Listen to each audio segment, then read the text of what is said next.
They love mom. They don't love dad. Okay, we're live now. FYI. Isn't that funny? Because you got a new puppy fairly recently, right? Well, it was An older puppy, right? yeah, he was like 4 months old, I think, when we got him back in. I guess it was back in like October, Yeah, and it's he's been a a minute. small horse. I'm pretty sure he's a combination of um, Great Dane and Dalmatian, and he's literally this fucking tall. Like you'll he'll walk by in a minute, and you'll see his gigantic He's ass. just tall. Yeah, tall and gangly. He definitely fits in this family. Yeah, because you're super tall. I love when you posted a picture of you. You posted a picture of you in your kilt and you had long hair. And you're Oh so man, tall. Like, it was hilarious. that was a Whatever. man. That Whatever. was an old picture too, because I cut my hair. I cut my hair in October of 2019, and I had grown it out for 3.5 years at that point. So it was like down past my shoulders. You should grow it out again. You should grow it out again. I've As long as thought it's growing. If it's growing, right? I've You thought saw. about it. It's one of those things that it's like if I could just like 3 months from now have it be that length, it would be cool. But there's The in just between. The in between is hard. yeah, like I think the like 12 to 24 month period, like the 1 to 2 year, it's it's at a weird length that it just looks funny, and I don't like that. Is your If hair, I is it curly? Is it kind of curly? When it's in that length, like when it's right here, just below my ears, it curls out. But then once it gets like down onto my neck, then it It's more starts to straight. straighten out. So Although you're in the humidity, so even when I go back to Wisconsin, my hair is so curly and beautiful and stuff. But like out here in Colorado, there's no humidity, so it's straight as fuck. Hey, but thanks for coming back, Justin. You beat all your kids, so you were able to come back. It's all good. I I'm am. just kidding. We all joke. We can joke about that because I feel like we're all of that age where like you can joke about that shit, right? I don't know. That's what I tell people. I'm like, there's a little bit when they're little toddlers, there's almost like you have to kind of give them a physical consequence sometimes, right? If they don't, because they don't understand logic. I don't know. I'm not a parent, so I don't know. You did it good. You're almost done. So It's it's tough. So like with my son, he he's a really kind-hearted child. A little bit less so now that he's a teenager, because I think once they hit the teenage years, the sociopath changes. starts to really come out. But um, as a small child, like he really took stuff personally. Like he didn't want to be a bad kid, so he didn't require a whole lot of discipline because just the idea that he had done something bad was enough to It keep hurt him his from heart. It hurt his right, heart. right. Like he Yeah. was a good kid. My daughter, on the other hand, she is a she's had the sociopath gene from the beginning. So like when she was little, you could tell her if you do that, you're going to get a whooping, and she would look you dead in the eyes, turn around, smack herself on the butt, and go do it anyway. Like Yeah. she did not give a shit. So you had to find different ways of enforcing things that I guess it was more of a positive enforcement type of a thing than a negative enforcement. Like the negative consequence didn't affect her the same way. So you had to Right. find ways to incentivize her to do things, to do the right thing, as opposed to doing the wrong thing. Yeah, because they're like, if you hit me, okay, fine, it's done in a minute, and I'm fine. Yeah, Like, it's like it's like whatever. You're my dad. You're not going to hit me hard enough that it's going to actually hurt. So let's do this. Like I decided I'm going to do this, so I'm going to do it. yeah, she's like, I don't need to. I'm not gonna need to call CPS tonight. Whatever you do is fine. Like, it's not gonna like. Yeah, it's. God bless y'all for parenting because that's hard. It's so But she was hard. also like the really good kid that when she was like Eric's daughter's age, um, She at that wasn't doing what Eric's daughter was doing. right, like, but nothing against that because I No, mean that's the way kids are. But she was a little more reserved and respectful like of adults, maybe. right. So like when my ex and I separated, I would have the kids on weekends, and we were at my house one weekend, and my son was acting kind of wild, and my daughter goes, "Dad doesn't like it when we're loud like that. Calm down." It's like, this is a good kid. I might keep her around. So it's she was You hope they she, figure it out. You kind of hope they figure it out after a minute, right? yeah. So there's definitely some give and take with kids, and just the way that you raise them. And like my stepdaughter, um, she was 5 when my wife and I got together. So like she has literally spent more time with me in her life than with her own dad, and Yeah. and you can see a lot of my influence in just the way she behaves. Like she's Because you're based. You're all she's cool. legitimately my kid. Like she acts like me 100%, even though she's not mine. So that's really cool, and you can see um, how your influence as a parent kind of affects the kids, and so it does makes me think about the way I conduct myself around them.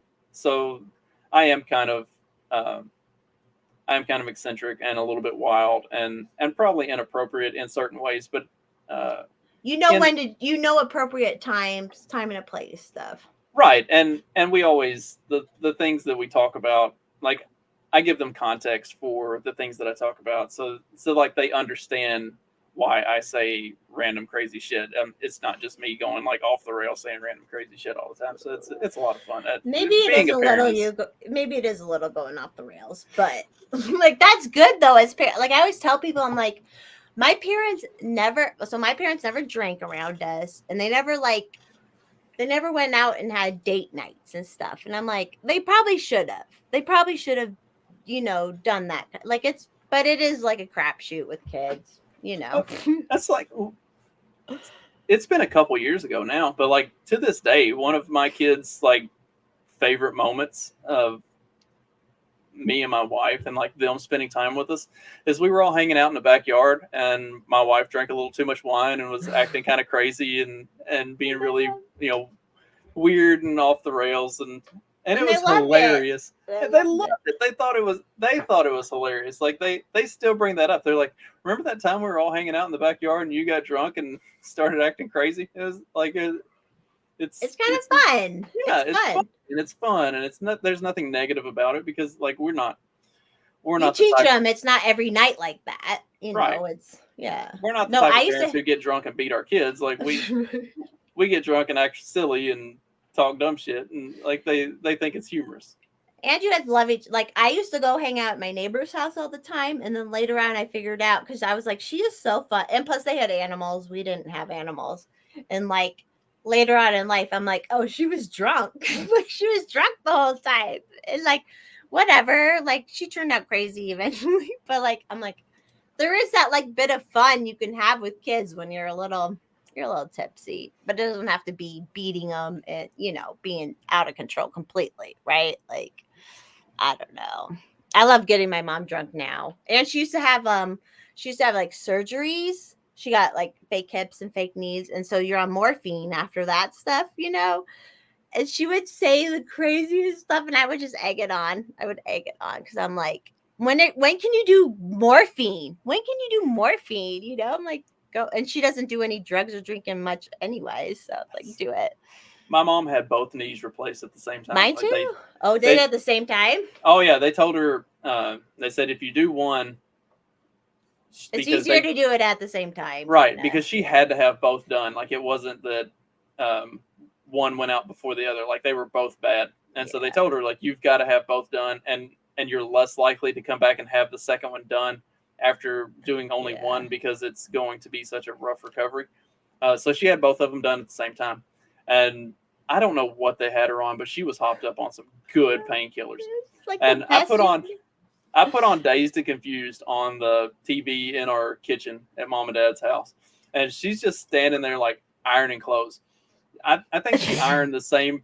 I think she ironed the same basket of clothes like 5 times because she would finish ironing it, and then I would just move the basket back over to the other side, and she just continued to pick them up and iron them, and watch Dazed and Confused like all afternoon, and she just laughed her ass off. Well, like a year later, I had gone home to visit, and my brother and I were watching Dazed and Confused, and Mom comes walking in the living room. She's like, "Oh, that looks good. What is that movie?" It's like, "Mom, Didn't like, remember it. do you not remember this? Like, you laughed your ass off to this for an entire afternoon."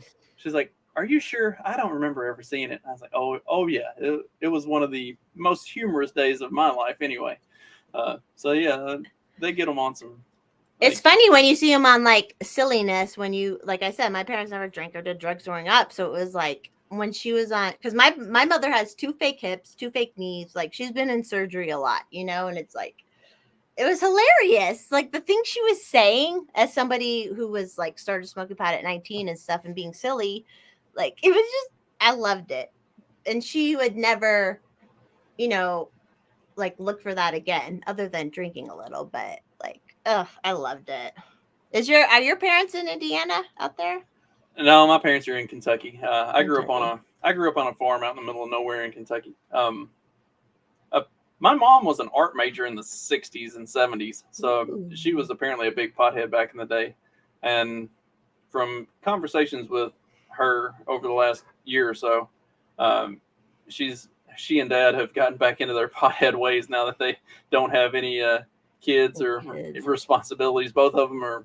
Dad's effectively retired. He still does some stuff and does stuff around the farm and everything. And then my mom retired from. She was a preschool teacher for, I don't know, 25 years or some shit. Are your mom and dad? Is it the same mom and dad still together? Oh yeah, Your mom, yeah. I love it. Yeah, so they got them a hot tub, and apparently they smoke pot and hang out in the hot tub. Love it. Does Kentucky have legal marijuana right now? Oh no. Oh, so they're like black marketing getting it. I mean, it's the guy who lives up the street. He's well, you can grow it, especially in Kentucky. You can grow anything in Kentucky easily. We got a farm. It's not like, and I'm sure Dad has grown it himself at some point during his life. So I grew it, and it was so easy out here, even in Colorado, and I grew it. Like he is a farmer. I'm sure he has the means. Yeah, why not? It's a plant, and it's like, although they say, and I didn't grow any this summer, but the last 2 summers when COVID started, I'm like, I'm fucking growing, and it's completely legal for me to grow pot out here. You can grow up to 6 plants. I was about to say, is there a limit on how much you can grow? Supposedly, you can have 6 plants per person, but whatever. But I never did it before, and I'm a green thumb kind of person, and like, so I grew them, and then they say there is so many people growing pot here that your plants will seed, so you have to like, there's this whole like process to it, and like, but I never smoked all of it. I still have plants from last year because you can't smoke all of it, and I don't know if it was good seeds. The seeds I got were like seeds I found in some swag, and then like the seeds from the year before. So that, like, I don't know if they're like great seeds or anything, but you can buy good seeds and do it. I just never did. So, but it's kind of fun. Might as well. I've never tried. It's really not hard. Like I did it in pots and it was fine. So you could do it out by you guys, no problem. I mean, I've never tried marijuana at all. Like, I've always been a bourbon guy. Like I like to drink. I get it. I want to go back to just pot, but drinking is so fun. I love it. Right. Hey, first shot. Hey, everybody in the chat. Hey, Mark. I have to say hey to everybody. Hey, dark. It's not morning and darkened. It's night for us. And you, Justin, you said you're right on the time zone line, aren't you? Yeah. Your work. Yeah, it is. According to my phone, it's 11:30, but according to my computer, it's 10:30. Thanks for staying up and hanging. Oh, this is fun. I love it. This is so Brian and I started at 4:30 Central Time. So this puts me on 6 straight hours of basically just stream into stream into stream into stream.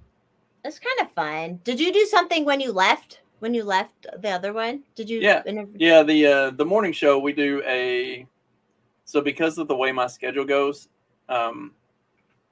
I work 4 days and I'm off 4 days. So like when I'm on a weekend rotation, I basically have 4 straight weekends where I'm at work. So then during the 4 straight weekends where I'm not at work, we pick one of those weekends and we do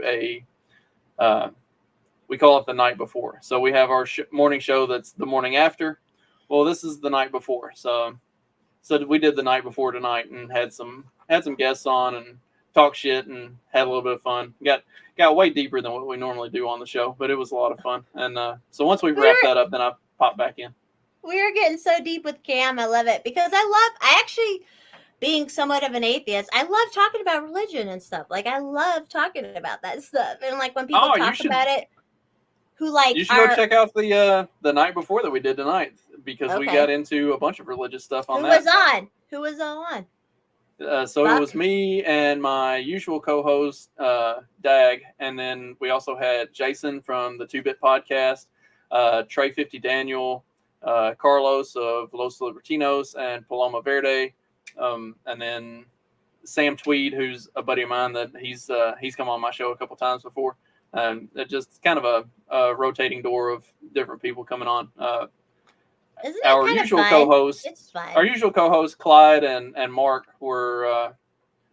Mark doesn't have COVID supposedly, but he's pretty sick, so he didn't think he was going to be able to come on tonight. And then Clyde is going out of town with his family this weekend, so his wife had a bunch of chores for him, so he popped in for like 15 minutes or something, but then he had to go back to being a bitch and doing whatever his wife told him to do. So we had a bunch of different people come on. It was a lot of fun. I love it. It makes me laugh. Like, luckily I don't have kids, so I can do this shit a lot. You know, like, but I love like how we all can just like hang out and chat, and you know, like, how else would we unless we're paying to travel? You know what I mean? Like, I don't know. That's what's the most fun about this whole like podcast, Twitter community that we've kind of stumbled our way into, is like, it's such a interesting group of different ideas and personalities and stuff, and we can just get together and spend hours talking about random shit for no more reason than because we enjoy each other's company and we want to talk shit. Yeah, we don't want to hate you. Like I said, like, I don't ever want to hate like a religious person or anything. I love talking about it, you know, like I know you don't want like the libertarian people running for politics. Like, you were kind of part, and I'm like, I get it, you know, but then like you have Brian on, which is cool of you to have Brian on. So. Well, like Brian, so like in the conversation that Brian and I were having, it makes sense for him, like, because when he ran for the city council position, there wasn't a Republican running, so he was just going against a bad Democrat by all accounts. BLM. He was like, I'm BLM. Right, and that, like, apparently that's what got the guy elected, was running on some BLM bullshit, like some random white dude running on some BLM bullshit. Yeah, like, he was white. He was more white than Brian. Like, he was more white looking than Brian. Well, and then like Brian's running for state senate this year, and honestly, both of the candidates that he's running against, both the Democrat and the Republican, they're both squishy and terrible. So like, those are the kind of races that we want. Yeah, that's what we want to talk to too, because people don't, like all of us, we don't know for how long. We didn't even know the libertarian people running for half this stuff, you know? And that's what I'm like, I'll talk to him. And like, I like Brian, and I have a feeling the Republican guy, because even Mr. Forrest Mom is like, I'm voting for the Republican guy, not him. And I'm like, fine, whatever. Like, I don't care. But we have to like put this message out that there's not just the two people, you know, the two. It's so well, that's like, I've talked about it with the whole reason that I started my own show was I didn't expect to get numbers or anything like that. Like, I had friends that I would post stuff on Facebook, and they would send me messages and say, hey, what are you talking about? Like, I've never heard of this libertarian stuff before. And what I figured out was I could write these like big, long, well-researched, well-typed out articles basically explaining all of these ideas, and nobody would read it. But if I did a 15-minute video where I talked about that stuff, people would actually watch it and engage with it. So that was the whole reason that I started the podcast and everything, was because I have friends who I know that don't know anything about any of the stuff we're talking about. And they actually would probably align with most of what we believe in if they just knew that it was out there. So that's the whole reason I started doing it. Like I never expected to get more than a dozen people paying attention to me, because it was 100% geared towards that dozen people who would ask me questions about stuff. Like my mom literally sent me a text today and said, well, let's see, I actually had it pulled up. She said, I am upset about both political parties and wondered if you can give me a brief synopsis of the Libertarian Party, please. Like my mom, because she's heard me talk about it and kind of knows what it is just from me talking about it. She wanted an explanation and more information. And obviously my mom doesn't listen to my podcast, but that's okay. I don't blame her. It's probably not geared towards her I anyway. hope my I know my family knows about mine, but I'm like, oh, I hope you don't listen to all of it. I would probably actually recommend that my mom not listen to mine, because as a former teacher, I go after teachers pretty regularly, especially teachers unions. And my mom's a former teacher too. What grade did she teach? Just out of curiosity. She taught in public school and was in the whole union and all that. She taught like 3rd and 4th grade for, I don't know, probably 10 years. And then she went and got like a different kind of job and actually made money and stuff. So I don't know. But she understands now. Like, does your mother kind of look back on it? Does your mother still teach? No, she retired 3 or 4 years ago. She retired before COVID. Thank God. Thank God. She was a preschool teacher for 25 years, I think it was. And for a public school type of thing, but it was like public. Yeah, and the way public school preschool is handled in the state of Kentucky, it's like, think of the worst possible way that you could handle a program and then triple it, and that's the way Kentucky does it. So, and then because she was actually like a really good teacher who put time and effort into her kids, she would get the worst kids possible, like from the worst backgrounds and the worst situations, and it just got to the point where like she couldn't deal with it anymore, because it was so terrible year after year. And that's why she ultimately ended up retiring, because she just couldn't put up with it anymore. And you get it, like we get it, right? Yeah, and that's the way public schools are. I had actually considered going into teaching, and I did 1 semester of educational courses in college and realized that was not for me. You'd be a good elementary teacher, I would say. My mom said that I would probably be a really good college professor, but trying to teach at like a middle school or a high school level was probably not going to work out well for me. And I think she was absolutely right, because once I started, like, that was my goal. I was going to teach at either elementary or middle school or high school and coach basketball. Right, because you like that. You like being part of the basketball programs and stuff. Yeah, obviously. Yeah. So, and she was probably right. Like, it probably was not gonna work out well for me. If it was at a private school, maybe, right? Right. Like, if I was in the right situation, and that's why I kind of push for private schools a lot. And I have a lot of friends who are public school teachers, and anytime I make a pitch for like, we should privatize the education system and do away with public schools, they're like, oh, but what about this?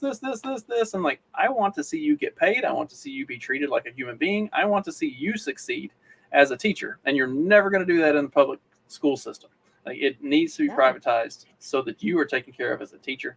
And if you are taken care of as a teacher, then the kids are going to be taken care of as students. But with the current system we have, nobody's taken care of. No, and they're like, oh, we need more money, and it just goes right to the administration. It doesn't go to the teachers. It doesn't go to like helping teachers be better. I used to actually be very against vouchers, just because as a child-free person who owns property, I'm like, that's not fair. But now, which I may have told you this, I'm like, fucking drain it. Get all the vouchers you can. Like, get all the money out of the public school as we can, because and they openly admit, they're like, we suck and people are leaving, and that's not good. Like, they openly admit that, but they don't like say it, like that. But it makes me Have you seen some of the talking about that, have you seen some of the statistics and stuff that show like inner city schools that literacy rates and like competency rates and everything are like they're in the cellar. Like And they they're went worse with COVID. They went even worse with COVID bullshit. yeah, they're like pushing kids through these public school systems and not actually teaching them anything. And then once they get out of school, they're effectively illiterate. And I mean, and like that's the public school system that the governments are pushing is they focus on graduation rates, but after these students graduate, they're completely useless. Like they have no value to society because they're not actually teaching them anything. Like it's a fucking joke. They know nothing. They know the parents taught them nothing, and then they know nothing. And I even grew up in a fairly like wealthy county and stuff, but I know majority of the kids had to pay for like math catch-up classes in college, which aren't accredited, you know, and they had to pay for all these math classes. And I'm like, why didn't they get taught that in high school? Like, it's such a fucking racket at that point. Like, my brother was able to go to trade school for his junior and senior year of high school and get his he got HVAC certified during junior, which this is what we should do. That's the programs that should be there. But by the time I'm 5 years younger than him, by the time I got there, they didn't have that program anymore. It was gone. It was like, why? Because you could have gone there to get like HVAC, hairstylist, like all the licensing kind of things for that take 2 years outside of high school, and they stopped doing that, and it's weird. It feels like they want to make kids stupid, in my opinion. I don't know. I don't have kids, so that's my opinion on it. I don't know. You kind of hit it on the nose there. I mean, that's I sincerely believe that's the purpose of the Department of Education is to, what's the quote, like a stupid populace is easier to control than an educated one, like yeah, something like that. And even the ones who think they're educated, I'm like we were talking about loans earlier. Half these people like went through 4 years of school and then they took out more loans to go to more school. Like it's just silly to me. I don't know. As a dumbass who didn't go to college, they have trade school like that. Yeah, this is what we need. Sorry, Kate Nicole, are you doing okay? Am I being crazy? I'm sorry. Are you good, Justin? They have trade school. You're good. Okay. Yeah, that's what should happen. If you go to public school in high school, you should be able to go take community college classes for free, and you should be able to go to trade schools for free. That's part of the, like I said, with my brother, he got to go for free, and he graduated high school with an HVAC license, so he's able to he doesn't do that anymore, but he was able to do that at first, you know, and make money and figure out what you want to do. But they are like, no, you got to go college, and no, college is not for everybody. So that's something that I've talked to with my son. Like, my son is a really sharp kid, but he's not doing well in school. This is going to make me sound like a bad dad, but I don't give a shit. Like, I've told him repeatedly, if you don't want to do your work and you want to fail, then that's on you. Like, I'm not going to stand over your shoulder and browbeat it into you. You decide what level of effort you're going to put into your schoolwork. At that age, especially, right? Right. I mean, he's 13. And I've told him repeatedly, like, college is not the route for you. You need to be looking at trade. You need to be looking at a profession. You need to be looking at something that's actually going to build skill and give you an opportunity to be successful in life. And going to college where you're going to sit in a classroom and do more of what you've already been doing all through junior high and are probably going to do all through high school is not going to cut it. Like, you've got to find something that actually interests you and that you get engaged in and that you actually put your effort into, because like clearly schoolwork isn't it. And it helps the world. Like, those kind of jobs help our fucking world. Like, the journalist jobs do not help our world. Plumber jobs do. You know, like, how do we teach that to kids? I don't know. Well, I mean, that's what you're seeing in the wake of COVID is all of the production level jobs got shut down, and all of the what was it, the necessary or the essential. Yeah, the essential jobs. Like, news anchors and bullshit, those are the ones that got to continue working. Well, those don't produce anything. So now you have all of these shortages, you have all of these supply chain issues, you have all of this stuff because they shut down the people that actually produce and do shit and allow the ones who are fucking useless to continue working. And I mean, that is in a nutshell why we are where we are in 2022, because of the bullshit that they pulled in 2020 to let non-productive members of society continue to work while they shut down the actual productive parts. Except for like I'm like, oh, electricity is actually essential, right? Like everyone needed their electricity, but they weren't saying like shut that down, or water or whatever, you know, like, but people are so stupid. They don't, it's one of those things where we're like, we're so well off that people don't understand that kind of thing. I don't know. It's such a weird world right now. COVID really messed so much stuff up. I don't know. It is interesting to look at that and to think about that. Like think about the trajectory that we were on in late 2019, early 2020, and then how it all really got flipped on its head, and the course of history got changed within like a month and a half. Like that's insane. My entire life got changed. I had a good job that I had been in for I don't know, 4 or 5 years at that point, and had to leave that job because we didn't know if we were going to be able to continue working or not, and like completely changed the trajectory of my life from that point forward. I mean, I started a podcast and all kinds of other crazy shit on top of that. But you know, like, where would we all be if it hadn't been for the overreach of government? On stupid shit too. On stupid, like I was talking about, oh, yoga. I couldn't go to yoga anymore. Like, what the fuck? Like, it was just so stupid. Anybody who had built their life up and like been consciously being a better person and building your life, it all got trashed. And anyone who is a stupid person or like a commie or whatever, like they felt empowered, you know. But people who had like consciously made their life work, it fucked all of us up. I don't know. I'm never gonna come back. Like, I'm never gonna let it go. I'm never fucking letting it go. I don't know how you feel, but I'm like, I'm not letting it go.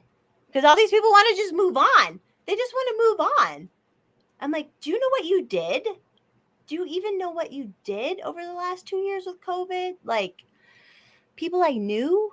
I don't know. I don't know how you feel about it. Well, I pretty much know how you feel about it probably, but I don't know. I don't excuse me. I don't think I lost friends on account of COVID, but I think people stopped being my friend on account of COVID, because I was saying all the shit 2 years ago that the news is saying now, and they didn't want to hear it, and they didn't like it, and now they don't want to say they're wrong. Now they don't want to say they were wrong. Right. They just want to move on. Like, well, it's just time to get back to. It's like, no, you like were actively promoting lies and bullshit and the propaganda, and you wanted to demonize me for just saying maybe we should use common sense. I was gonna mention it on Eric's show earlier, and I had to pop off. My aunt had actually come at me with like an article from a local newspaper here that was talking about how the hospitals were being overrun and all this other like crazy bullshit. It's like, I literally know most of the nurses who work in that hospital, and they're all being laid off because they don't have anything for them to do. Like, you read an article from, you know, wherever the fuck you live out on the far side of Louisville going towards Lexington. We're over here like actually living here, and that's not the reality of the situation. Like, don't tell me what's going on at the local hospitals when you pulled an article that shares the opinion of one person who's completely fucking wrong. Like, I have friends who have been laid off from their position at the hospital because there is not enough for them to do. Nobody's coming in. There is no work. Like, we are not being overrun by COVID patients. It is the absolute opposite of that. Like, and then they trained people to be like, oh, don't listen to people like us who watch YouTube people, right? But they would say that while they're listening, or they're only doing like what their Facebook friends tell. It was such a weird.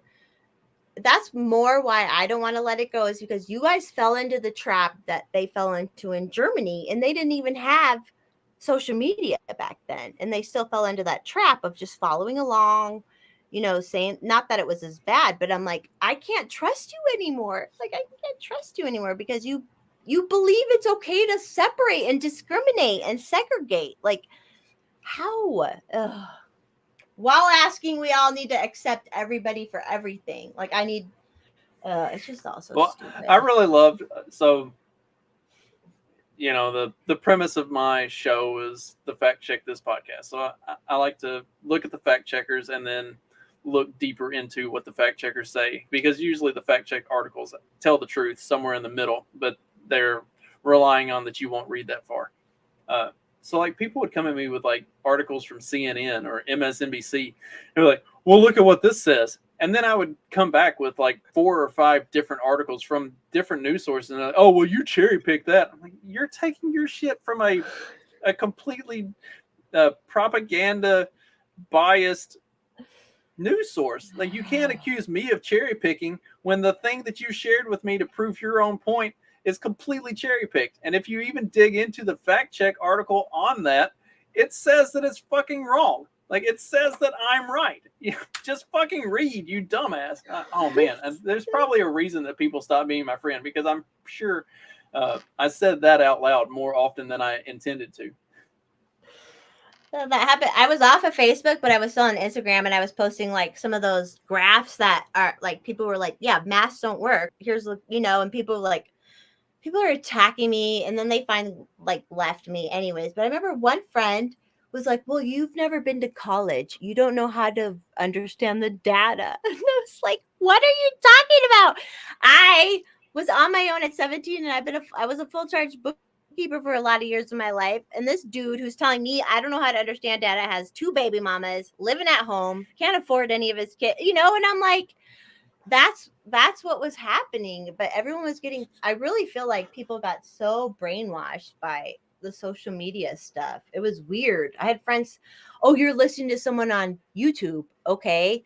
Someone told you on Facebook to not trust people on YouTube. It was so wild.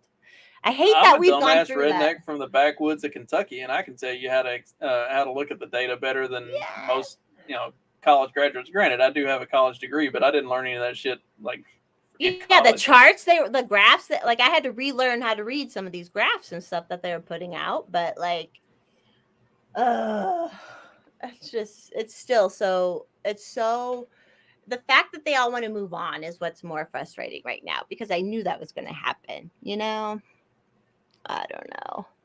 Sorry, I'm looking at the chat. Are you falling asleep? Are you good? No, I'm good. Okay, good. So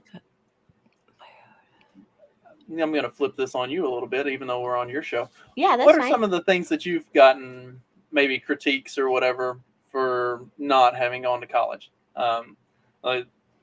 So obviously, I think I hide it well on most podcasts, but I am incredibly Southern, and I have. And you have an ag degree. I feel like ag degrees are actually like worthy degrees to get, in my opinion. I mean, I know how to do a lot of farming shit. Yeah, ag's like how we eat. That's how we eat. So I have been criticized for being a dumb redneck at different points. I mean, I even have embraced the hillbilly moniker on my my Twitter, and have been criticized for that by some of the woke dumbasses on there. What are some of the critiques that you might get from that side of the aisle on not having a college degree or not having gone to college? Because they really seem to put a high emphasis on getting that higher level of education. Like nothing of substance, because I was a full charge bookkeeper like right away out of high school. I learned how to do that right away on the job. And like, I mean, I know people, they'll be like, oh, you don't have a degree, you don't know, blah, blah. But all the people with degree are asking for me to pay off their freaking loans, you know, like, and even when I was like right out of high school, I remember because I was working, I moved out and was working, not going to college. And I had friends like, oh, that's cool. You know, that's cool. And now they're, you know, wanting people to pay their loans off and stuff. But I've never like, I think it's easier as a girl too with the whole trophy wife shit and all that. But like, I don't know. No one's ever, and I've never felt bad about it either. Like I went to some college. I just knew I didn't need to get in debt for that. And I never actually had any debt. I never got a credit card.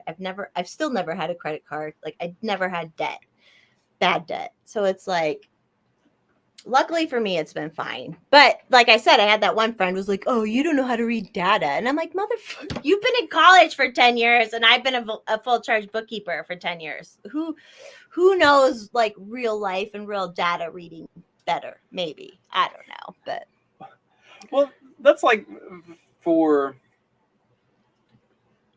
I don't know, 4.5 years of college. I think that's how long I was in college. I can't remember. You know, for all the classes I took and everything that I did in college, I didn't learn anything in college. Like none of the, in fact, in that drawer right there, I have all of my notebooks from college. Every class that I took, all of my notes. I have never used any of that for anything I've done professionally. Like it doesn't matter. It's not real useless. life. What matters is real life. How you do real life. Like that's what you should be taught, right? I don't know. Exactly. And like you know, talking about your friends who talked about you don't know how to read the data. I took a lot of statistics classes.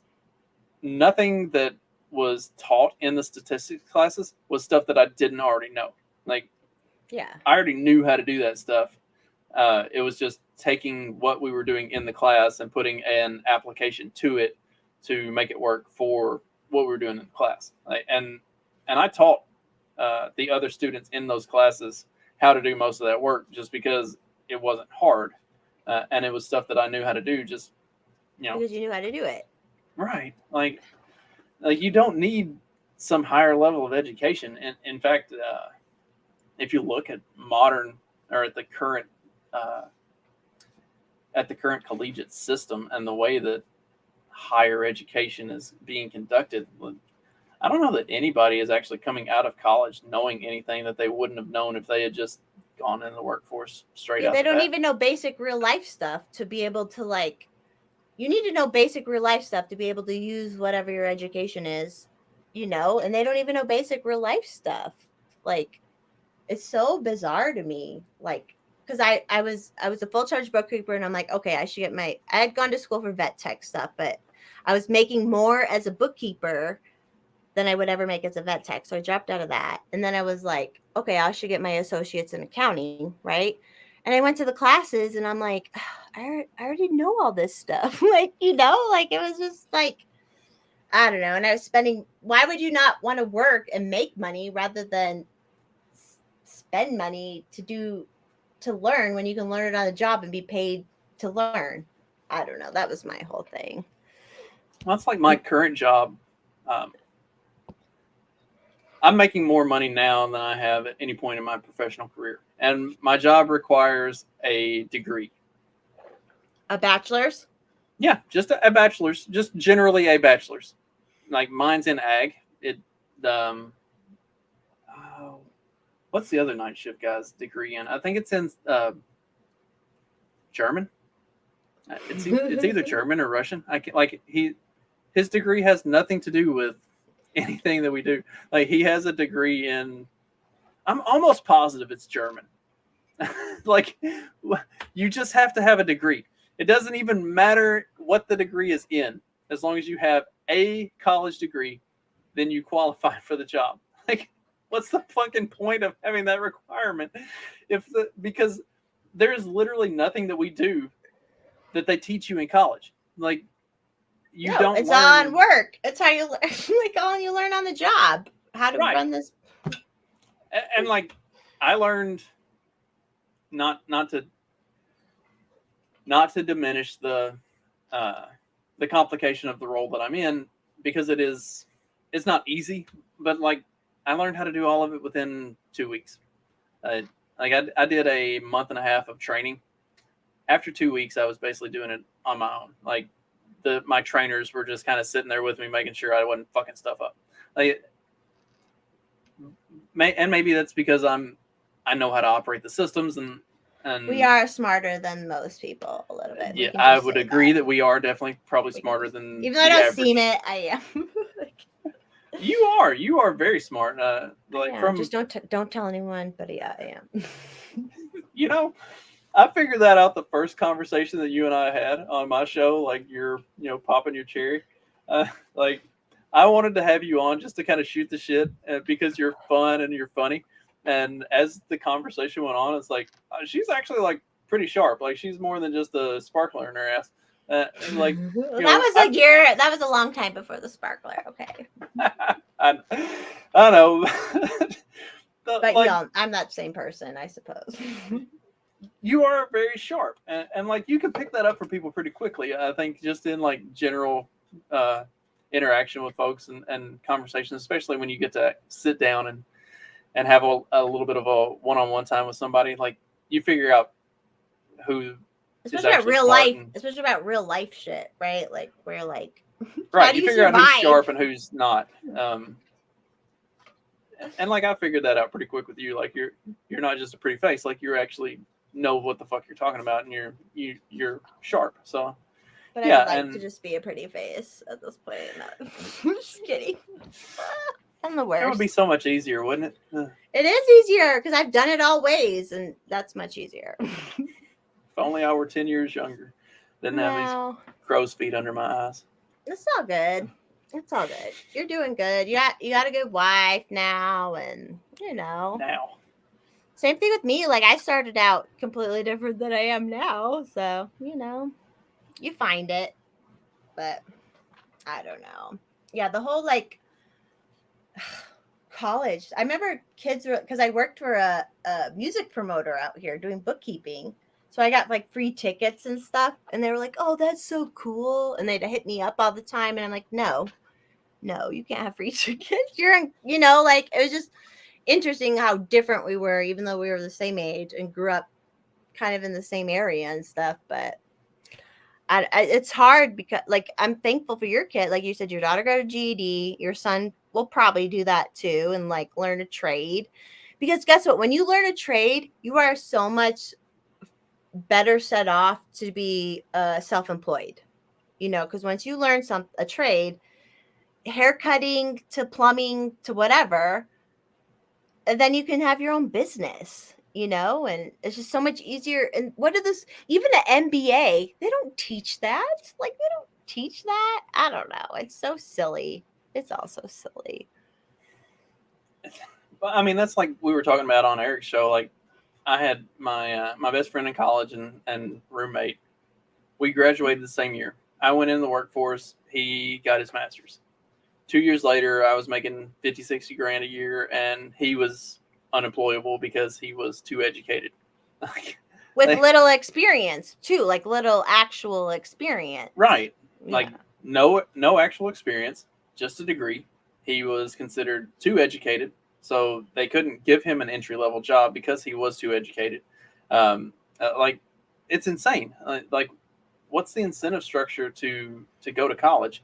But for whatever reason, that's what's being pushed down kids' throats these days, is like, if you don't go to college and you don't get a degree, then you're effectively unemployable. Except that if you do go to college and get that degree, then you're, as far as the workforce is concerned, the employers are concerned, you're basically unemployable, because now you're saddled with all this debt that your employer is basically on the hook to help you pay off. And they have to train you how to actually do that kind of job. Like, right. Actually. You have no real world experience. In fact, most of the job for the first 2 years is probably going to be to unlearn all of the things that you learned in college that don't actually work in the workforce. It's not applicable. I learned that in accounting school. I'm like, yeah, I understand what I had already been doing accounting for like probably 3 or 4 years by that time that I went, and I was like, okay, I get this, but like if you're not working in it actually, this would make no sense. Like it was yeah, it's all, I don't know. I It's feel funny like that you mentioned that because, like, I have an ag degree, and so, um, I had I had taken some time off of school and actually worked in grain elevators and spent time uh, agriculture people. with them. Yeah, the guys who like their job was to pay attention to the Chicago Board of Trade and to trade commodities on a daily basis. And so a professor had asked a question about if prices do this, then what are the farmers and the marketers going to do? And I answered the question and I told him exactly what they did in the real world scenario. And he said, no, that's not right. He went to the book and explained how the book said that these are the things that they were going to do. It's like, no, I've actually like worked in the industry. Like that's not even close to right. Like I don't care what your fucking book says. Like that's not a real world application. That's it, it's so ass backwards what they teach versus the way it actually works. That's like, thank God there's parents like you too, or like you said, you're like, how old you're gonna be? He's 19 having a baby, so he's gonna like learn the real world pretty, because you know how many people there are like, we shouldn't have to work full time till we're 30. And I'm like, what are you talking about? You like these commie kids who like never worked ever, they're like, we shouldn't have to work full time, blah blah blah. And I'm like, okay, if you don't want to work for someone full time, you have to work, make like feeding yourself full time. That's a lot of work if you were to like grow all your food, like, I don't know. It's such a weird world. Everyone's so weird right now. I don't get it. Well, Is that's it like else? my biological son is going to be 14 next year, or he'll be 14 in August. So like next year he can get a job at like a grocery store or something here. Yeah. I'm like, your ass is going to have a job. Like you're going to be working next year. Like we're going to find something for you to do, and you're going to start earning some money. You're going to not sit around the house and play video games all day. Like you're going to go be productive. If you don't like that, don't come here. But like, But they make their own money. Like the minute you make your own money, you're like, oh, I get it. Like I feel like, like it's a weird world right now. Right, and I want him to have that experience. Like I've tried to give him those experiences through like making him help around the house, making him help with the goats and the chickens and the garden and the yard work and stuff like that.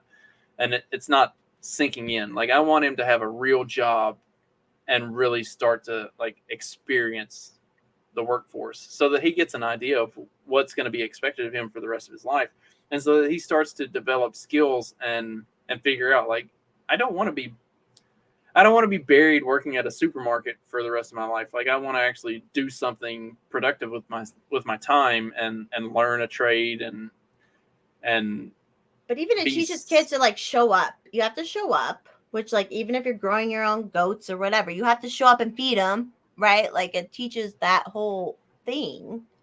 I don't know. And I don't think they get that with. It's hard. I don't think they get that. I don't think I'm doing a good enough job with the goats and with the chickens and with the garden and stuff like that of forcing the kids to, not forcing, but having the kids be an active part of that. Like when I was a kid, that wasn't even a question. Like every day I was going to be in the garden, pulling weeds or doing something, or I was going to be in a field somewhere pulling weeds or doing something, or I was going to be in a field driving a tractor, or like I was going to be working every single day. I didn't have time during the summer to dig around and play video games. Like, it was a really nice thing when I got to high school and I got to go to basketball camp and football camp, because those were weeks that I didn't have to spend 100% of my time in the field. Yeah, it's interesting. Like I always say when you're able to grow up in an agriculture family on a farm, I feel like that's, I don't say luxury, but it is it's so good for kids to grow up on that. But it's funny when like kids who grew up on it don't appreciate it, like it's, yeah, I don't get it. If I had goats, that would have been so awesome. But I had to go to my neighbor's house. But luckily, they would leave town, and I was able to like watch their animals when I was like 9 or 10, and start building that responsibility. I don't know. You're Well, doing it's like good. I learned how to drive it. I learned how to drive a truck when I was 9 years old. As soon as I was big enough to reach like all of the levers and pedals and everything, I was driving tractors. So I think Yeah.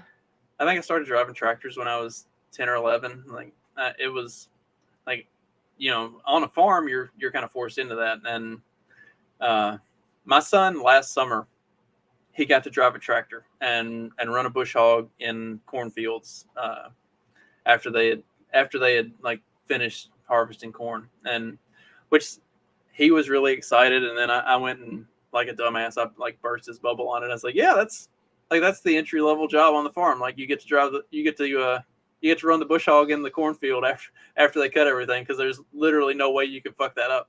And he was like, well, thanks for making me feel real important. I was like, no, that's like that's like a huge. I was like, I didn't mean to diminish. You were trying it. Like, to be realistic. You were trying to be like, this is your step onto I was the like, next no, one. that's like a really valuable first step in the process. I was like, now that you know how to do that, next you get upgraded to this. So like there's a like a stair step of. You were trying to teach that whole thing where like you don't just get you got to like build your way up. Right. So like I kind of feel like I fucked it up a little bit, but like fine. maybe he got it at the end of it.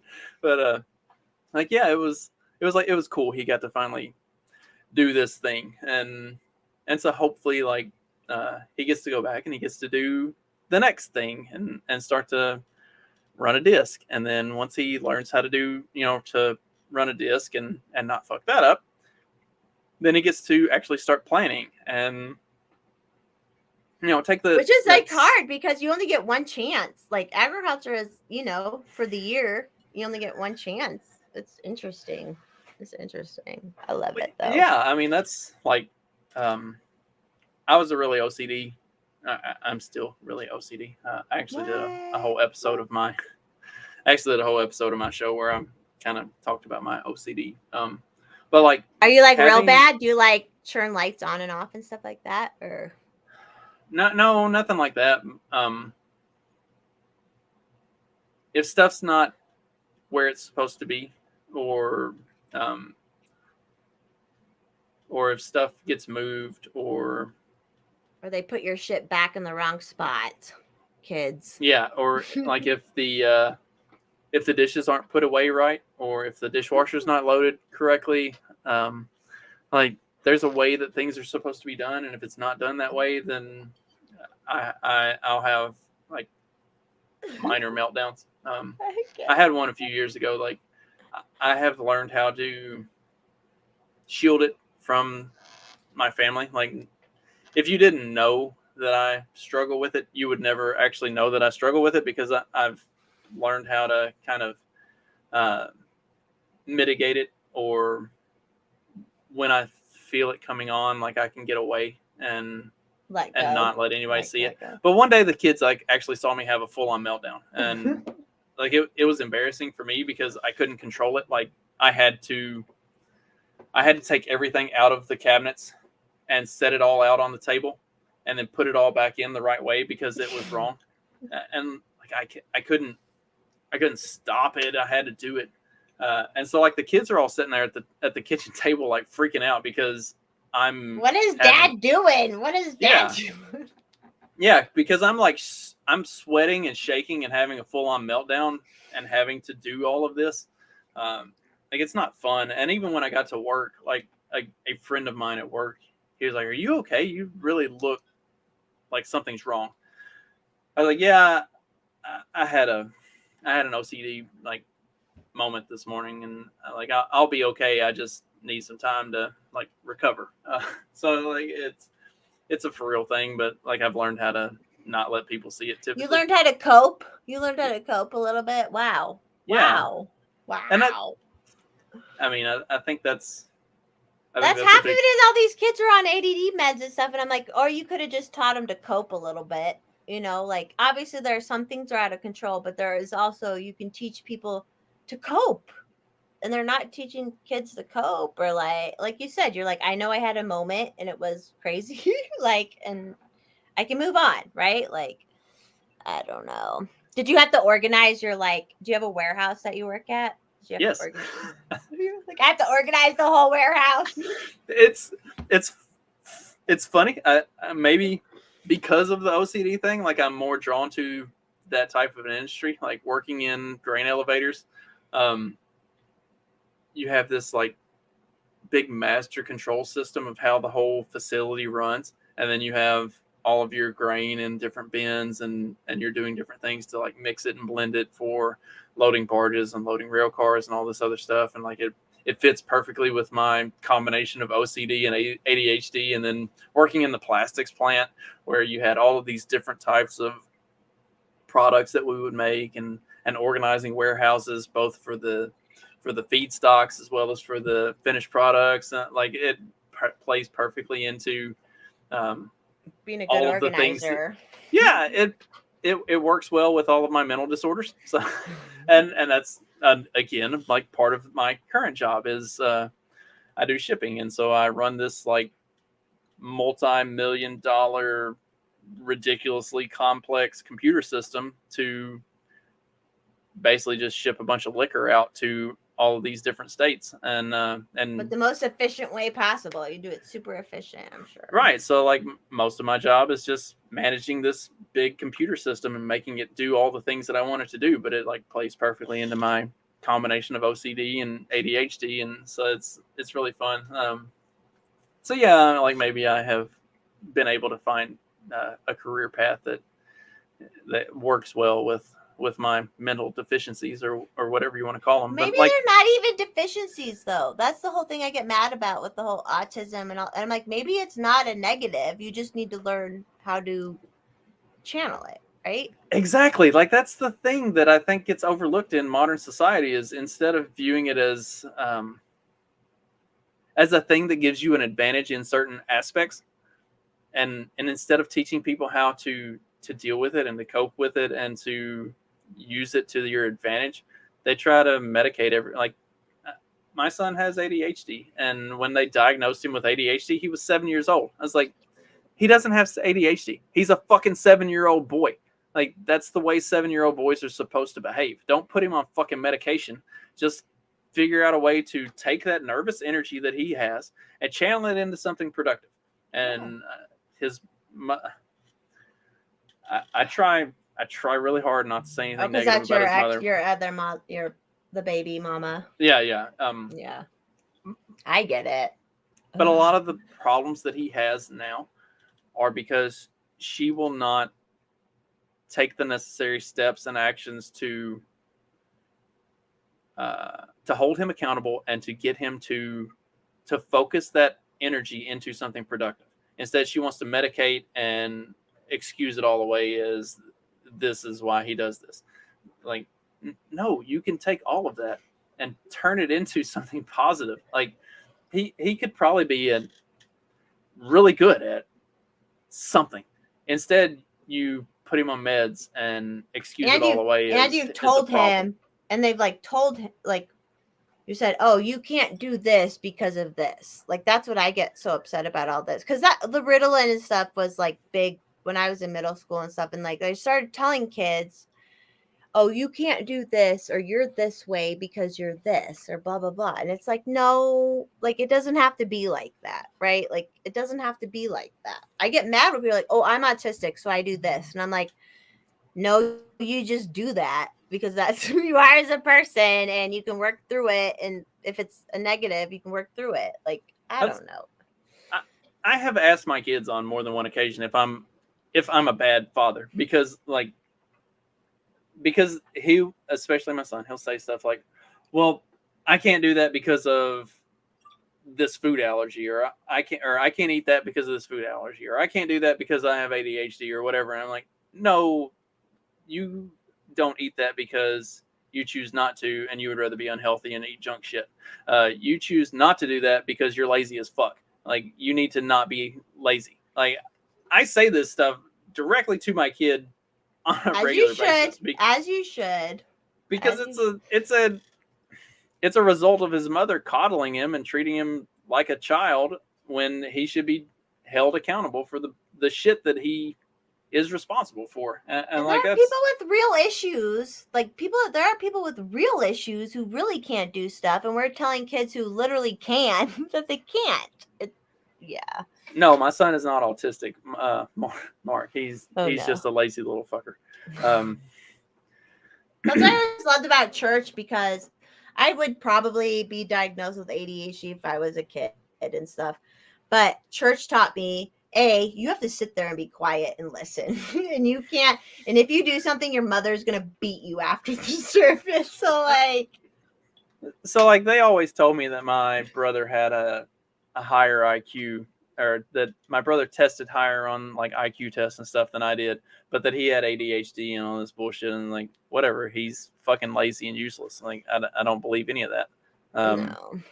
Like, and that's the same way with my son. Like it's not that he has ADHD. It's not that he has some reason that he's not succeeding and stuff. It's that he's been coddled and he's been allowed to fail, but he hasn't had to suffer any of the consequences of failing. Like kids need to fail, and not only do they need to fail, like they need to Fail. Failure needs to have repercussions. Otherwise, it doesn't accomplish anything. Like that's real life. That's fucking real life. Like when I was on my own, my life sucked at first, and I understood real life and stuff, but it's like, yeah, there's these people who like, they have never failed. They have never had a hardship or anything, and they don't know how to cope with anything except for saying, oh, I'm ADHD, right? Like it's okay. So you got out on your own when you were like 17. I had to though. Right, but did you ever have like one of those moments where it's like, oh shit, like I'm not gonna be able to pay this bill unless I may have to make sacrifices on other things in order to the whole do time, this thing. because I never even had a credit card, so it was like I only had the money I made to pay my rent and my bills, and sometimes eat. Like that was it, Like I didn't have any extra money. Like travel, I never traveled in my 20s. Like no, that was not. I didn't have money for that. I worked. Like, yeah, it's so different from nowadays, I feel like. And it's more expensive now too. Like, I feel bad. There are people who probably want to go out and be independent, but it is so expensive right now. Like my first apartment was $485, like, and I was making $12.50 an hour. So it was easier, but nowadays it's hard. I don't know. But like you had the opportunity to actually fail, and you didn't have that safety net of like, if I fail, and I chose it. I chose to fail too. Right. I wasn't like, I knew my parents were very well off, and I would be fine if I had stayed under their rules and all their stuff. But I was like, no, I need to be on my own, and it was shitty for a while. It was very shitty, but well, like it was the same for me. Like if I ever needed anything, I could have just called my parents and been like, hey, I fucked up. Can you send me money? Can you do this? Can you do that? Like, fix it for me. But like, I didn't want that. I wanted to be independent. I wanted to do my own thing. And if I fucked it up and I failed, then I fucked it up and I failed. And my mom would get mad at me because I wouldn't talk to her about things. Like she would ask me about stuff like incessantly, and I just wouldn't tell her because, as far as I was concerned, it was my problem, and if I created that problem, it was my problem to fix, and I didn't need to burden my parents with that. And so she would get mad at me because I wouldn't tell her things. I actually,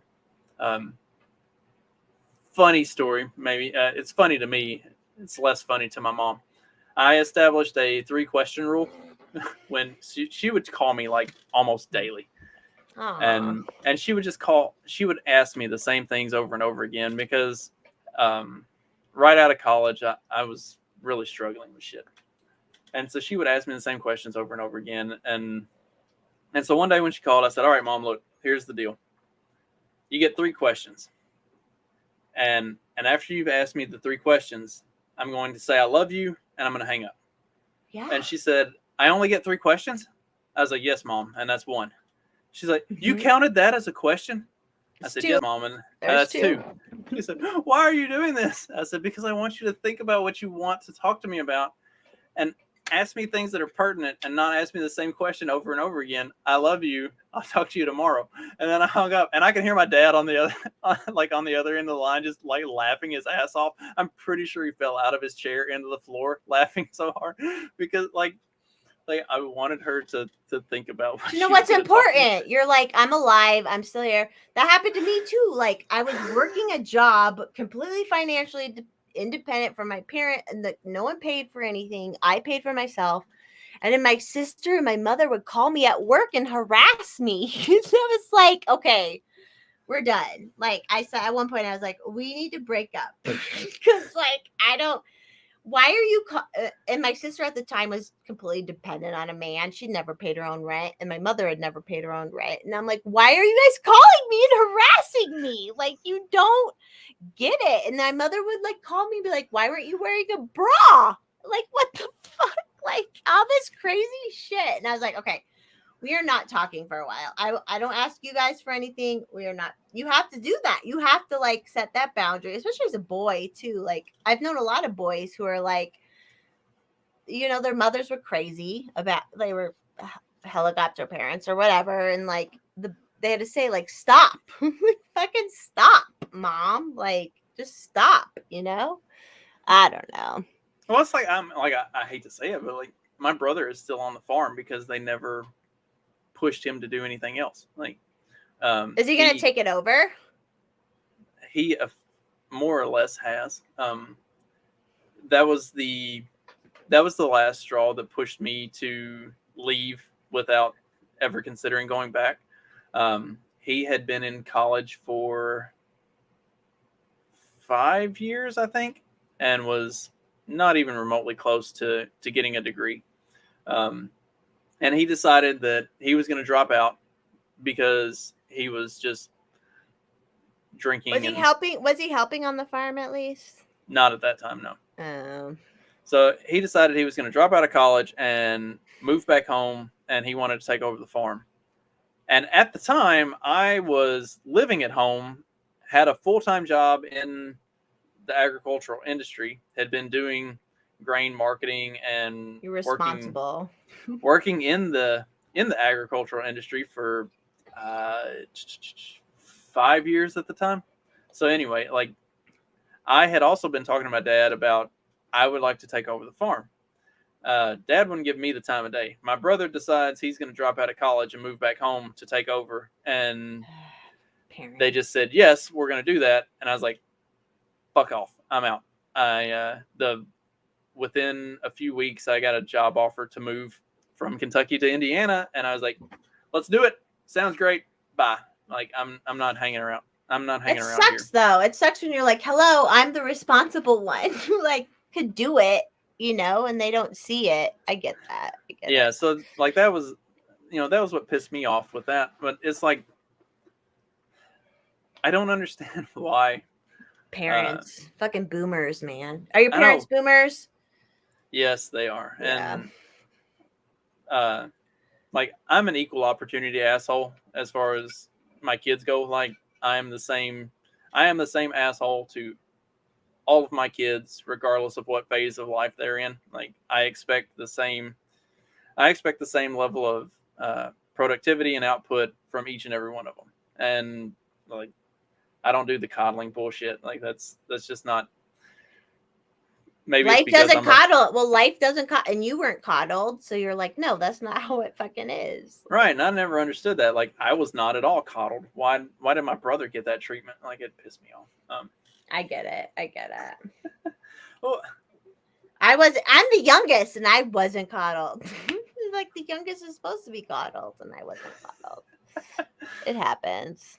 It is what. See, I'm the oldest, so I guess it's kind of expected it's normal. to some extent. But. Yeah, when the youngest is kind of, and even for me, because my siblings are so much older than me, and life is so much different for my parents between them and me, you know, and like, yeah, I don't know. And I was the only one where I'm like, I'm out. Bye. Well, that's weird too, because like my ex is a lot younger than all of her siblings. Like I think the closest of her siblings is like 5 years or so. I think it's 7 or 8 years older than her, and so like there's a pretty big gap. And my ex was incredibly coddled. Like she, if I ever want to piss the two of them off, I just tell her and my brother that they're basically the same person, just different gender.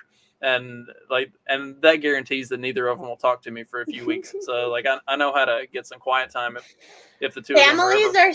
Families are so funny. Aren't families funny? Like, it's so weird. I don't know.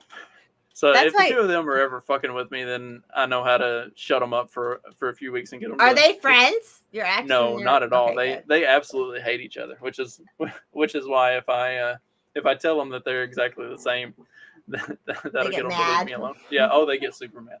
It's hilarious. Life is so funny, and all life is about is like trying to be the best you can be and survive. Like, people are like, make it hard. I don't know. It's so weird.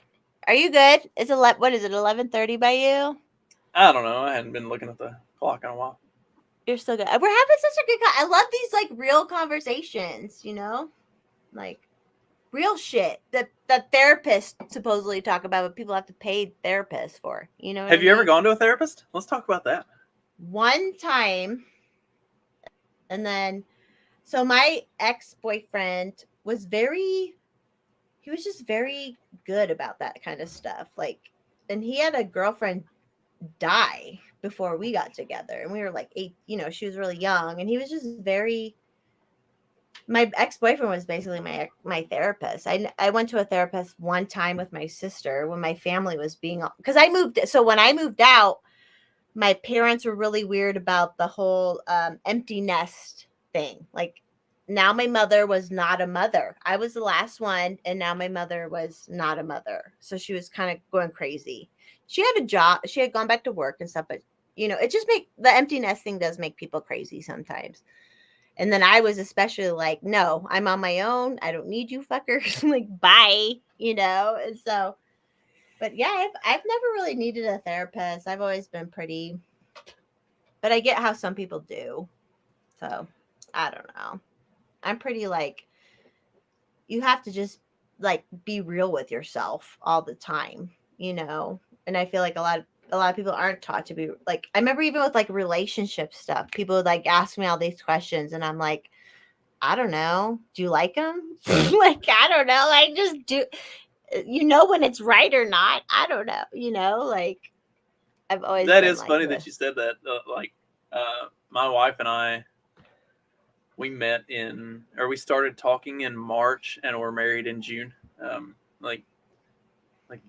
I knew immediately as soon as I knew when we started talking that there was a really good chance. And then as soon as we met, it was like, oh yeah, like this is. Especially for the companionship, because you had kids already, right? Both of you had kids. So you're like, I know for the companionship level, this is what's going to work. And it's going to be great, right? All right. We both had kids. Neither of us had any interest in having more kids. My first date was with her youngest. Actually, right here in this house. I love it. We had been planning for a couple weeks to have a date, and at the time, she had broken her foot and like completely annihilated the foot. Like, it was her left foot is held together by like plates and screws. Oh dang! And like, she broke her ankle, like broke the whole thing. The foot itself, like all of the bones in the foot, were just basically obliterated.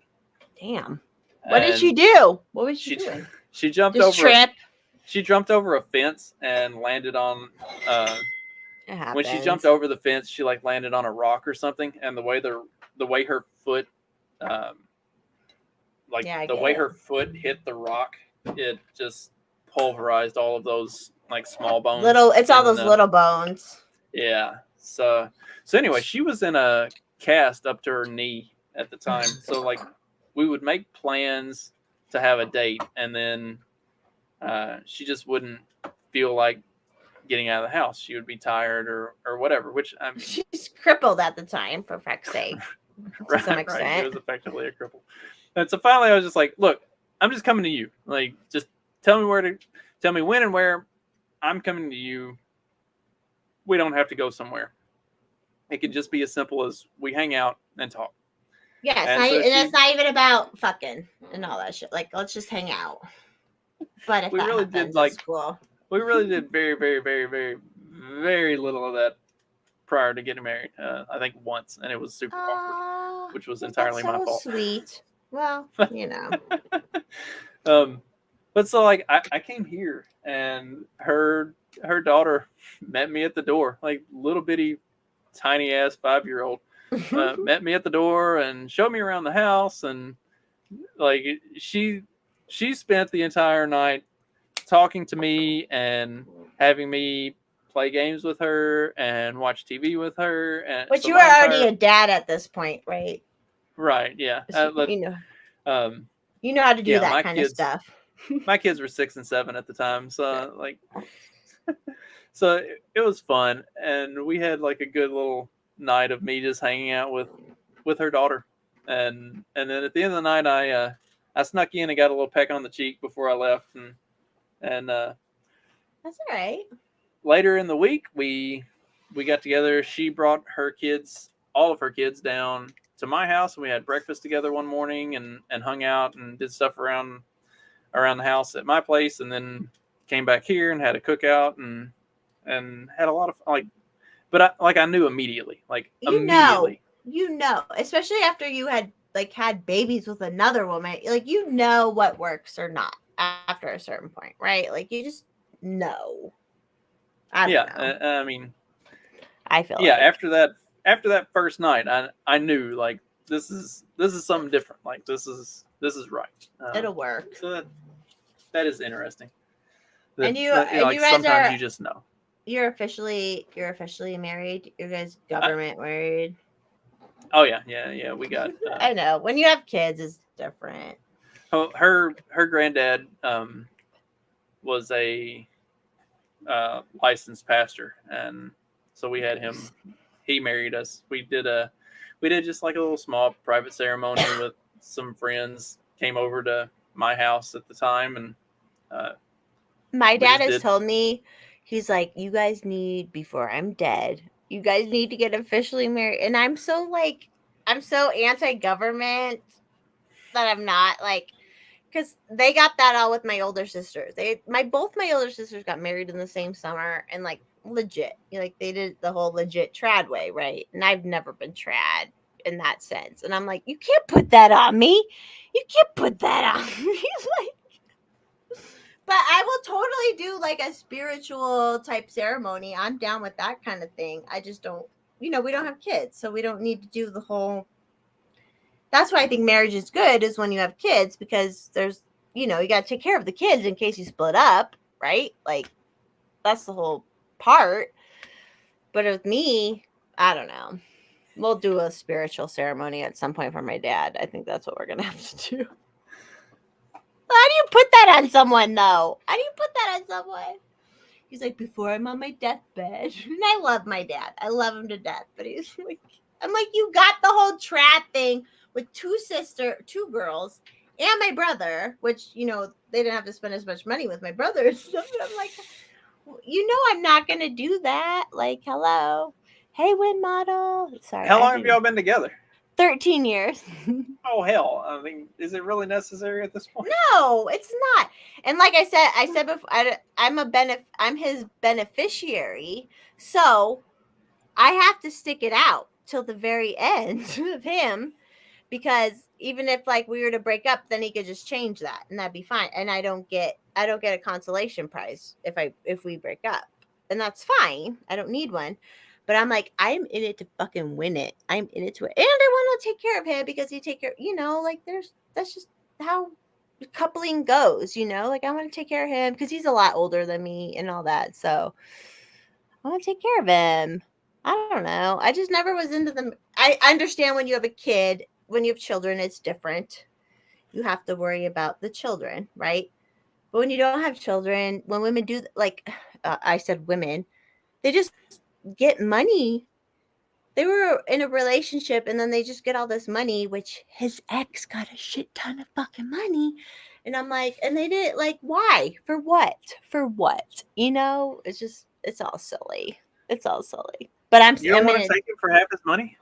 No, no, I'm not that kind of person. Like, I'm just not. I'm in it to win it. I will take all his money when he dies, but I'm not into the whole half the. When you don't have kids, I don't know. It made me laugh because I remember one time I asked my sister, I'm like, why did you even get married? But they eventually had kids, but she was like, well, I get half his money. And that was the first time I realized that whole thing. I'd been on my own for years and I never realized when you get married you're entitled to half of someone else's shit. Like I never even knew all that stuff. It was and I still don't. I'm like whatever. I'm able to work, so it's silly for me to try and do that stuff, you know. Whatever. I'm in it to win it, everybody. Hey Stoner. Hey sibling. Yeah, we are common law in Colorado, especially. It's really easy to be common law in Colorado. It's like nothing. See, I probably fucked up because I think when I got divorced, I gave up more than half my stuff because I just didn't feel like fighting. You didn't. Like I You was, didn't want to fight. You didn't want to fucking fight, right? yeah, I was so like ready to just be done and move on, and I wanted to be peaceable and to just like do the Amicable. right thing for the kids. Yeah. So like I definitely gave up a lot more than I really should have. But you're all And right now. It's all good now, right? right, and like it didn't. So that was one of the times in my life. So I've actually seen a not necessarily a therapist. Oh yeah, let's But talk about your therapist experiences. Let's talk I about it. went to a therapist when I was in high school. My mom made me go. She thought I had anger issues. I mean, How old are you? Junior 16 or year? 17. Okay, yeah, like Yeah, junior. it was. I think it was my either junior or senior year. Um, I think it was my junior year actually. So my mom thought I had anger issues. Not that she was necessarily wrong, but she sent me to a therapist. Um, I'm a sociopath, so that was a lot of fun. We all are. I feel like everybody has sociopathic and psychopathic tendencies, right? You know, I think so, but I think so. And you have to accept that and be like, okay, I won't act on them so much, you know? Anyway, sorry, go on. yes. So I think so, but then I look at my son and I also think no, maybe not, because he's like too good. Like he's just a really. He's super There's sociopath. Is nothing. that the puppy? Is that the Dalmatian puppy? Probably. Blake. Hey, puppy. They're kind of dumb. They wake up and get scared All of nothing. dogs are dumb. It's all good. He is super dumb. So anyway, my mom made me go to therapy, and that was a lot of fun because the therapist would ask me questions, and instead of answering her questions, I would ask her more questions back until I figured out what it was that she wanted me to say. And then I would point the conversation in the direction that she wanted it to go. And then she would report back to my mom and tell my mom all of the terrible things that her and my You dad knew and my what was brother were up. doing. You know Yeah, what's I mean, up. I knew how to play the game. Yeah. So when I went to get divorced, on the other hand, I went to a counselor, not a therapist. And Did you have to before you got divorced? Did you have to go to a counselor kind of thing? no, I actually You chose chose to? to. Oh, okay. I remember Yeah, Mr. that Forrest, was my had to. It was like a whole had to thing. It was like it whatever. was it was recommended but not required. It made your divorce look better, right? Yeah, and we did one joint session prior to the divorce. Nothing was accomplished out of that. Like, not that I Except for expected the anything. therapist made some money. That was what was accomplished. She actually she actually got to see what a psychotic bitch my ex was. But I went back for a couple more sessions later on, and just you. and it yeah, just me on my own, and It's nice to talk to people sometimes, right? exactly. It was Yeah. not. It wasn't therapy. It was just Talking to a me friend.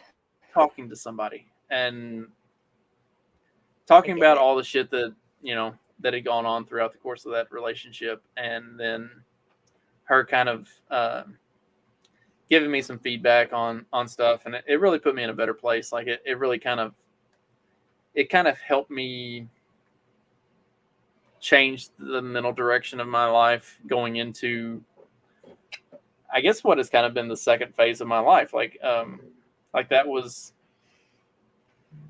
like college and post-college me, and A lot I of really think the people that make babies with at first, it's not always right.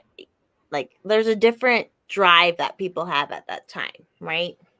And it's not. I really think that, like, the me from, say, like 16 years old up to about 31, 32 years old is a completely different me than like me from that point forward. Like, Is it I don't, different, or is it just that you didn't live your truth at that time and now you live your truth?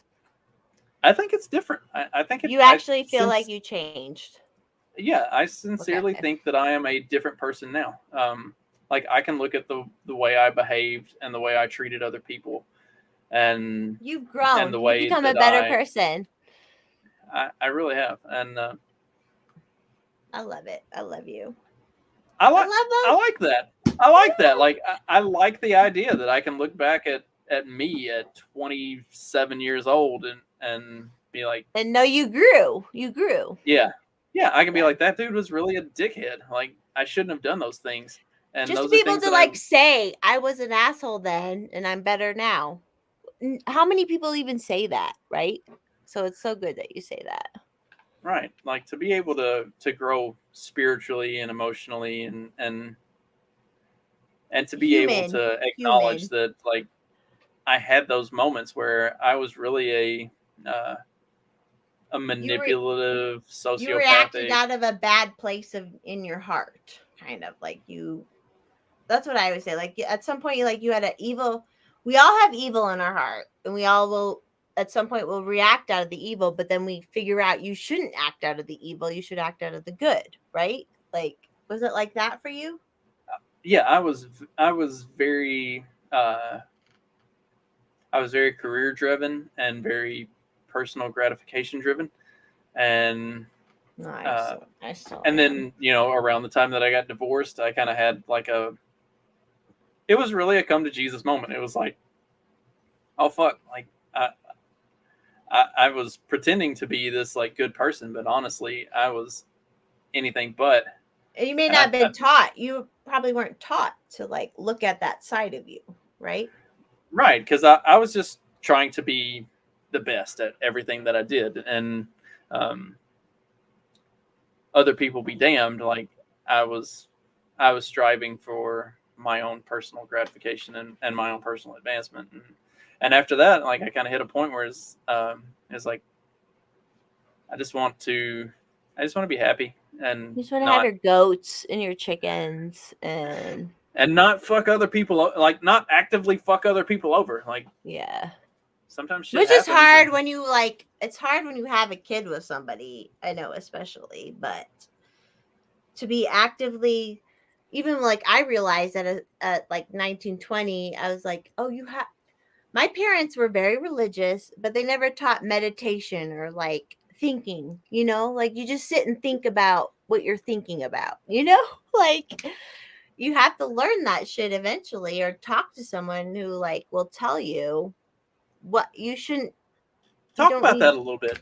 Like I think so I did a episode, I don't know, it's been 2 or 3 months ago now, with James Gentleman and oh man, I can't remember who else. So we talked about down cycle, like downtime, not necessarily sleeping or resting, but But you need to chill. You need right, to chill. where you chill, Yeah. where you like just kind of That's like 99% of my life. so where you just like stop trying to be actively productive and you just kind of let the world kind of happen around you. That embracing that has been a hugely beneficial thing for me over the last like 6 or 8 months. Autotelic. Have you ever heard of autotelic Oh, what is that? personality? So if you look up autotelic, basically well, I hate labels. I'm like, this is just something that I will never label myself this, but autotelic personalities are more about the flow of life. They're not keeping up with the Joneses. They're more about like whatever happens, happens. You know what I mean? Like it's a more, you just go with the flow of life. You're not like chasing this or that. But I hate labeling that shit because one time in like 2012, I learned what pansexual meant, and now I hate that I know what pansexual meant because people have used it like for wrong, you know. Ugh. But there are people who need to follow the fucking like rules, you know, and then there are other people who like can figure out how to like move around the rules and do what they want kind of thing. And that's how I've always been, I think. Is that what we're talking about? Sorry. So like with the downstate thing, it's I'm down all the time. I'm trying to think of the best way to describe it. Like at You work. feel good when you're not doing anything, right? Yeah. Yeah. Like this big ass chair right over here. You just love sitting in it. Yeah, and I'll just sit. It's and like a office space. I won't do anything. Yeah, I just it sit. feels so good. And for like 30 minutes at a time, I'll just sit. And it's like I turn my brain off. The guys who I do the morning show with, Mark especially, he'll make fun of me because which Mark? Do I follow him? Mark Metz. It's at Real Mark Metz. I don't know if you do or not.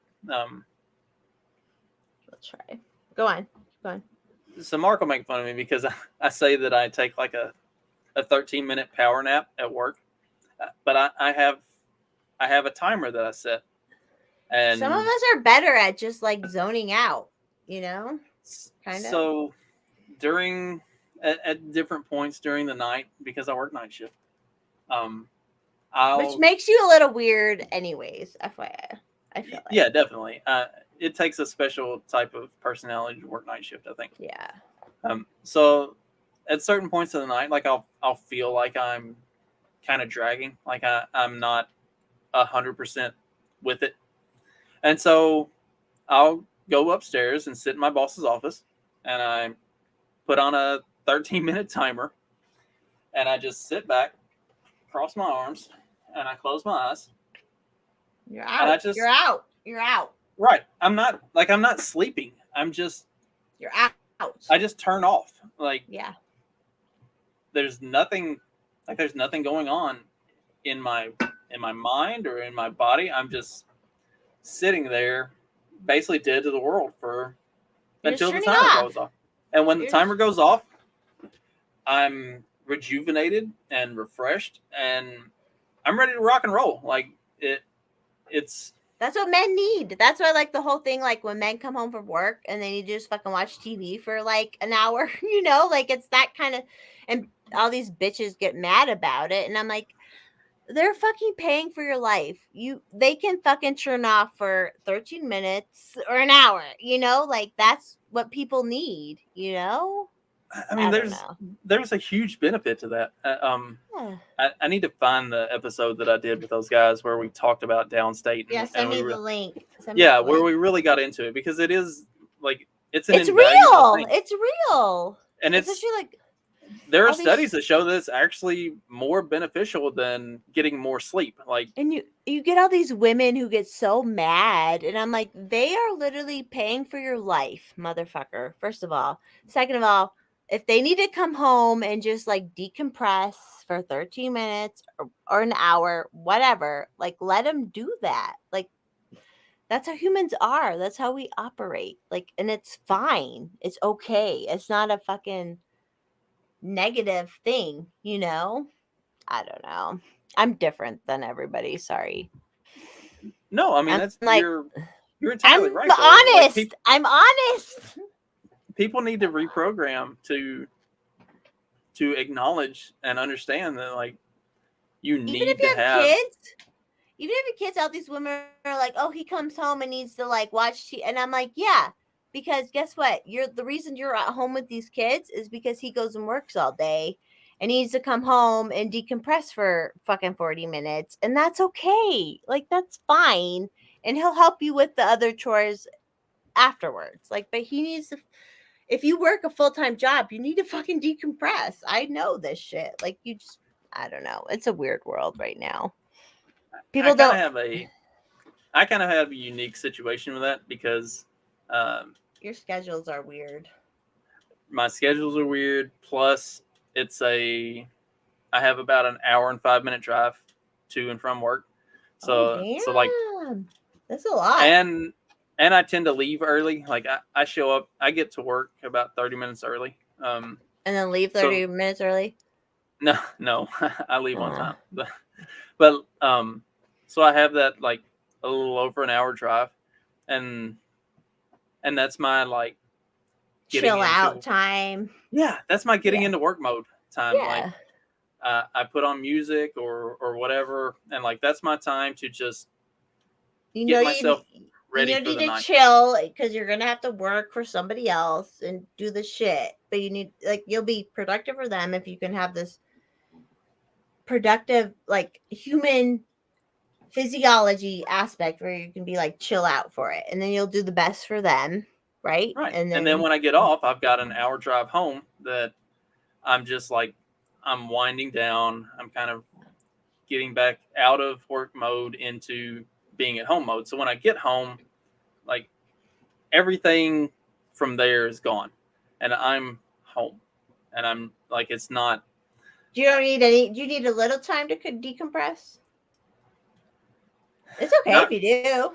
Not really. Not anymore. When I was younger, works out. Right. When I was younger, in that like really career-driven stage of my life, like that pre-divorce portion of my life, when I was really geared up for that, like all the time. Yeah. I was at work 100% of the time. Like I never. Men are so interesting. I love men because the way you like, you focus so differently than women, and I love it. Like it's so different. It's not a bad thing. It's just different. Well, and like looking back on it, I don't necessarily regret it. Like it helped establish a lot of the good work ethic that I have. But at the same time, now I'm in a different phase of my life, and so I'm able to, once I get in my truck and I drive home, by the time I get home, I don't even think about I don't even think about work again until I go back to work. Like it's as soon as I leave, it's a good decompressing time. Yeah, it's gone. But a lot of people need that sometimes, even if they don't have a long drive home. They need to come home and watch fucking stupid TV shows for a half hour or whatever. And like a lot of people don't realize this, like especially with men who are working to like support shit. Like sometimes they need that half hour to just like, I don't know. It's a human thing because I understand it even as a woman. I don't know. No, it definitely is. Like, yeah, I've had a lot of people that say like, oh, that's a really long drive. I don't know how you do that. Like it's for me. I used to drive 40 minutes to work too. Like yeah, for me personally, like it's perfect because it gives me that time I need to get into work mode and then to decompress after work. So like it's exactly what I need. You're building your own life. Which is wrong, apparently, to the commie kids, apparently. So, but fuck them. Like, half of them, I'm like, okay, you hate working for someone for 40 hours a week. I get it. I hated that shit too. Work 40 hours a week trying to fucking feed yourself. Like they don't get it. They don't get it. Like it's, I don't know. Sorry. Am I good? Is everybody happy right now? We have 6 people watching still. At midnight? That's pretty impressive. I mean, I guess it's midnight by you. It's only 11 by me. And you said your wife's not home anyways, right? So you're like, I need to do it. Right. It's just me chilling at the house by myself. So. It's kind of fun to do that once in a while, isn't it? Like just, I don't know. And I feel like you and me get along. Even on things we probably disagree on, we get along about. You know what I mean? Like I'm very easy to be like, oh, cool. I don't agree, but whatever. You know, I don't know. That's like, yeah, Cam and I were talking about at the end of Eric's stream with he and I are both blocked by Clint. I have absolutely nothing against. I just Clint. texted. Oh, you guys see what I texted him, and I was like, why did you have them texted or blocked? Because I'm also a heavy blocker too, so like I kind of get it. You were ever mean to him though, right? But I have I might have been a little bit. I have Clint's girlfriend blocked, so it's fine. It's all good. With other people in the Liberty community, like outside of the like the Nick Sarwark and Brianna Coyle types. Fuck those motherfuckers. I mean it in good humor. Like I wasn't trying to be. I feel like you're more on Clint's side than not, right? Or like yeah, like I don't have any beef with Clint. He just got. I understand how he got like block heavy because I get it because I'm pretty block heavy too. So, but still, I feel like you and Clint would be like you guys could hang out and you'd have a good time. It'd be fine. And we probably just need to like come together and talk, and it would probably that's all it's about. It's just talking. I definitely said some things that probably could be construed as mean. What did you say? What did you say? Was it about him getting big on the podcasting stuff or what? So it was in following the Dave Smith Friend or Fed 2-bit podcast thing, and Clint came to Dave's defense, which was not necessary because we were all very positive towards Dave. Dave doesn't need defense. Dave doesn't need defense. Right. Dave didn't need to be defended, and none of us were overly critical of Dave. Like our critiques were of the Libertarian Party itself and stuff like that. Like we all basically said that Dave is a friend, not at all a Fed. Yeah, he's a friend. Yeah, it's interesting. Dave is interesting because he started in the comedy world and was a slut and all that shit, and then he got married and like like he knows different things. But anyway, sorry, go on. So Dave or Clint had come to Dave's defense and took some jabs at 2-bit and some of the others on the stream, and so I took jabs back, and like I didn't necessarily mean anything by it. Like I don't. But he blocks fast. He blocks fast. I don't think that Clint actually bought subscribers, and I don't think a lot of those things about Clint, but But he is dating a girl who works for a fucking InfoWars. So come on, Clint. I love you, but come on. We all are like, let's be honest. It's fine. Right. So like in the heat of one of those types of things, like things are said, and I feel like we all would get along. We all would get along. If we had just had a conversation about it at the time, it probably would have all blown over, and we'd have all admitted that we probably all were wrong to some extent and could have moved past it, but it became more of a thing than what it should have been, and it is what it is. I mean, I tend to run in the more post-libertarian crowds, and it is what it is. And like you're not like you're more like independent. I feel like you can take some things from them. You can take something from them, right? Like that's how I feel like we all are. We're like, you can like I love Pete Quinones, but I also am like, you don't have to be a new fucking thing every month. You know what I mean? Like, but like we all, I don't know. Like I agree with him for the most part. I don't know. Well, that's like I love the Libertarian Party of Indiana, but I also see the futility of the Libertarian Party of Indiana because it is such a super majority red state that like if you're going to effectively make change at a state level, you almost have to utilize the Republican Party to do it, and the Libertarian Party has done a good job of using the tools available through the duopoly and through the status bullshit to effectively make positive change in pursuing liberty in our lives. So like that's kind of where I view the post-libertarian kind of thing from my personal perspective, is like there is a huge value to being able to manipulate the system to And get it's what you there. want. It's there to use. Why shouldn't we at least try to use it? That's my whole thing. I'm like, yeah, I'm an anarchist at heart, blah blah blah. But there is this like, libertarian community, and we're in the politics. So, and we all know the politics is not what runs everything. So why don't, if we are in a little bit, might as well try. Right? And then, but in the end, I'm like, yeah, I'm gonna fucking grow my own cows and shit too, so it's fine. Right. Like if I can utilize the Republican Party to enact positive change towards having liberty and freedom in my life. And being cool like us, people. That's the thing. Like, they need to be cool like us. Then there's a positive outcome from that. So why not do it? Why does it have to be the Libertarian Party that does it? Why can't it be the Republican Party that does it? If it means people, just cool if people. it means positive change, like, so that's kind of where I am. And like, like having the conversation with Brian, I understand why using the Libertarian Party as the vehicle for pushing a message and making change in Colorado makes sense, because the Republican Party of Colorado seems to be pretty squishy and it's weird. Yeah. Yeah.